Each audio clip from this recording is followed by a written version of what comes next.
You say you're fine. You go to work. You lift weights. You talk about stocks, or football, or the latest thing you're building. You keep the conversation light. Keep your needs minimal. You laugh off intimacy. You joke about being a lone wolf, about how relationships are drama, how you're better off focused on your grind. But there are nights when the silence feels heavier than it should. There are mornings when you wake up and stare at your phone, scrolling for connection, without even knowing what you're looking for. There's an ache in your chest you don't name, because naming it would mean facing it, and facing it would mean admitting that, underneath all the competence and control, you are lonely.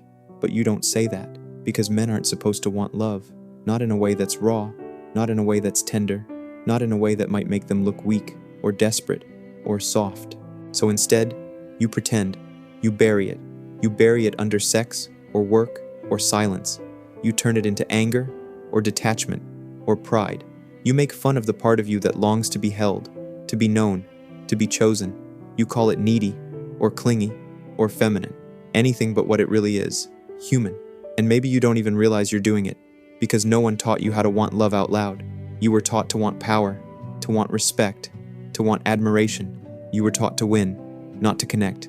You were taught, like Nietzsche once suggested, that strength is about mastery, of others, of yourself, of your emotions. Vulnerability, on the other hand, was something to conquer, something to hide, something shameful. But what if they were wrong? What if strength isn't about the absence of need, but the courage to reveal it? Carl Jung believed that every man carries within him an unconscious feminine side, the anima, a part of the psyche that longs for connection, emotion, depth.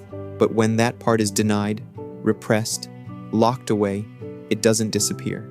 It festers. It turns into projection, into discontent, into a silent hunger that no amount of sex or success can satisfy. That hunger might be with you now. You might feel it after the high of a casual hookup fades, or in the middle of a conversation that feels performative and shallow. You might feel it when someone finally offers you closeness, and your first instinct is to push them away. You don't push them away because you don't want love. You push them away because you do, and you're terrified they'll see how much. Because love is dangerous, isn't it? Love means being open, which means being exposed, which means losing control. And for many men, control is the last defense between them and the grief they've never allowed themselves to feel. Freud wrote about repression, the unconscious process of pushing unacceptable feelings out of awareness. What he didn't say explicitly, but what you might already know deep down, is that this repression is killing you, not physically, but emotionally, slowly, quietly. You numb your need for love, and the world applauds you for being strong. You suppress your loneliness, and people admire your independence. But no one sees the cost. No one sees how hollow it feels to always be the one who doesn't need anyone. No one sees the nights you wonder if anyone will ever choose you, not because you're impressive, but because you're real. And so you wear the mask. You become the reliable one, the stoic one, the funny one, the sexual one. You build a personality that looks like freedom, but is really just armor. You call it confidence. But deep down, it's fear.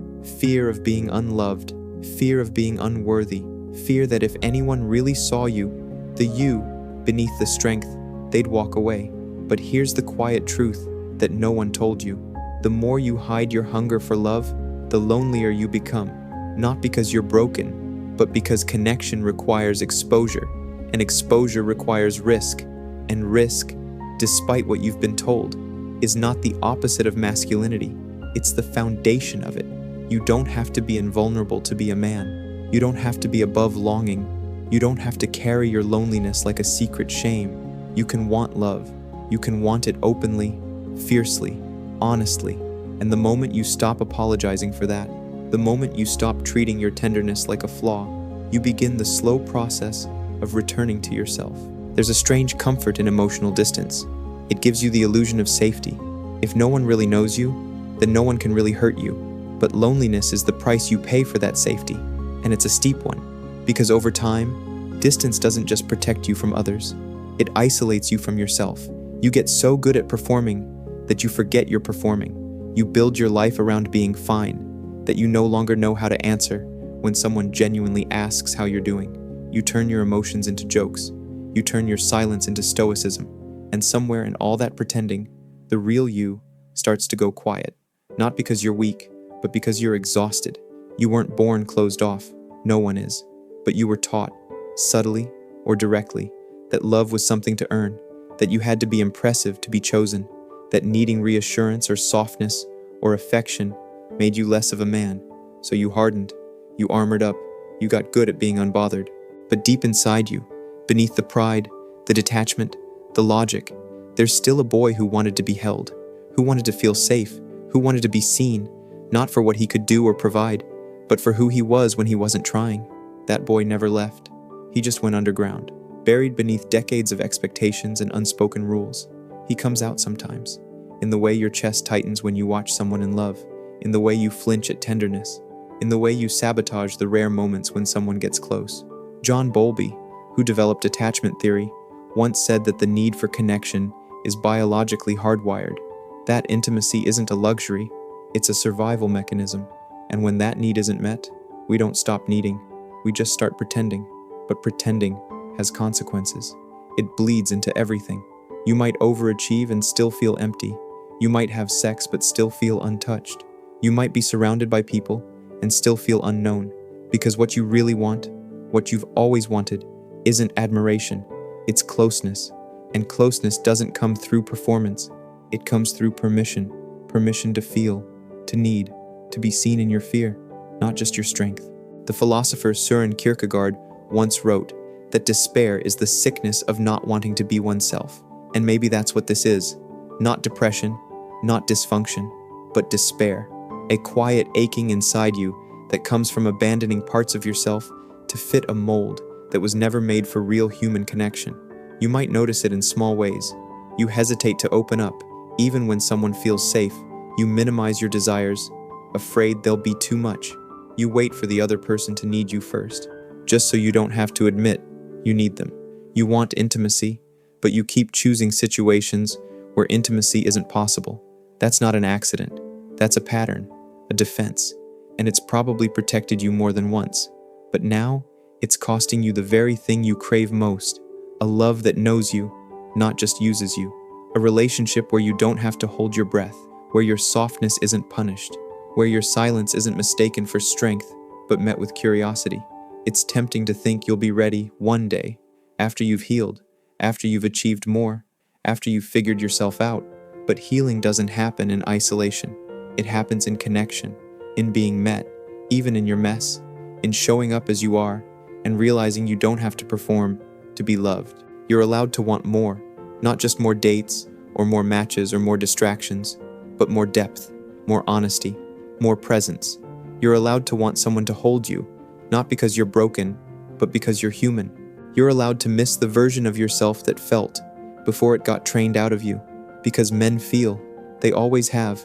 It's just that the world taught them to express it in silence, in anger, in detachment, in addiction. And now, too many are suffering alone, wearing masks of confidence while silently starving for connection. But you don't have to keep starving. You can reach, you can ask, you can want. And that doesn't make you weak, it makes you brave. Because in a culture that punishes emotional honesty, choosing to feel is a radical act. You can still be strong, still be grounded, still be ambitious, and still want love, still want to be held, still want someone to say, you don't have to go through this alone, because you don't. Maybe the real problem isn't that you're unloved. Maybe it's that you don't believe love is available to the version of you that actually needs it, the quiet version, the insecure one, the version of you that doesn't always have the answers, doesn't always feel in control, doesn't always win. That version doesn't market well. It's not sexy. It doesn't show up in highlight reels, but it's the part of you most desperate to be seen and most afraid to be. You might tell yourself it's safer to be alone, that depending on someone else is risky, that emotional independence is a badge of honor, but independence can be a cage when it becomes absolute. The philosopher Simone de Beauvoir once wrote that, to love is to help another realize their freedom, not to erase it. Love, real love, doesn't trap you. It expands you. It lets you drop the performance, not your dignity. But to experience that kind of love, you have to stop hiding the part of you that wants it. You have to stop pretending that wanting someone to choose you, deeply, daily, consciously, makes you less of a man. It doesn't. What makes you smaller is the silence, the pretending, the fear that becomes a lifestyle. Because men are lonely, not just romantically, existentially. They are starving for depth, but often too guarded to reach for it, too shaped by shame to admit that what they want isn't just sex or admiration, but to be known, not in fragments, not as a role, but as a person, a whole person. And it's not your fault that you learned to keep that hidden. The culture around you rewards emotional stoicism and punishes vulnerability. You were taught to man up when you cried, to push through rather than reach out, to succeed rather than reflect. And now, years later, you're left with the residue of that conditioning, the feeling that you're only as worthy as you are useful, that your value lies in what you provide, not in who you are. But what if the bravest thing you could do is admit what you spent your whole life avoiding, that you want closeness, that you want someone to witness your life and care, that the armor you've worn isn't a symbol of strength, it's a symbol of fear, and it's heavy. You can put it down. You can start to tell the truth, even if your voice trembles. You can say, I don't want to keep doing this alone. You can stop treating your emotional needs like liabilities and start treating them like signs of life. Because loneliness isn't just the absence of people, it's the absence of being seen. You can be surrounded and still starving. You can have attention and still feel like no one knows you. And you can spend your whole life being chosen for the version of you that's easy to love, while quietly wondering if the real you could ever be chosen at all. But you'll never find that out until you try, until you stop apologizing for your heart, until you stop hiding behind logic and wit and invulnerability, until you say, I'm here, I feel, I care, I want love, not as a reward, but as a right. Not because I'm perfect, but because I'm human. And maybe that scares people. Maybe it scares you. But fear isn't a reason to disappear. Fear is a doorway. Walk through it. The philosopher Alain de Botton once said that our deepest desire is to be understood, to be seen in our complexity, and still loved. That kind of love requires more than charisma. It requires honesty. It requires presence. It requires being real, even when real is messy. You might not find it tomorrow. You might be misunderstood along the way.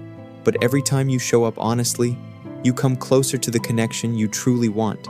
And more than that, you remind other men that they can do the same, because there's a quiet revolution happening, one where masculinity is being redefined, not by abandoning strength, but by expanding it, including softness, including grief, including the unspoken longing so many men carry in silence. You are not broken for wanting love. You are not weak for needing touch, or reassurance, or warmth. You are not less of a man for craving intimacy that goes deeper than bodies, intimacy that reaches the soul. You are human, and the moment you allow yourself to want, really want, without shame, you stop being just another man pretending he's fine. You become a man finally telling the truth, and that truth might just be the thing that saves you. You never did.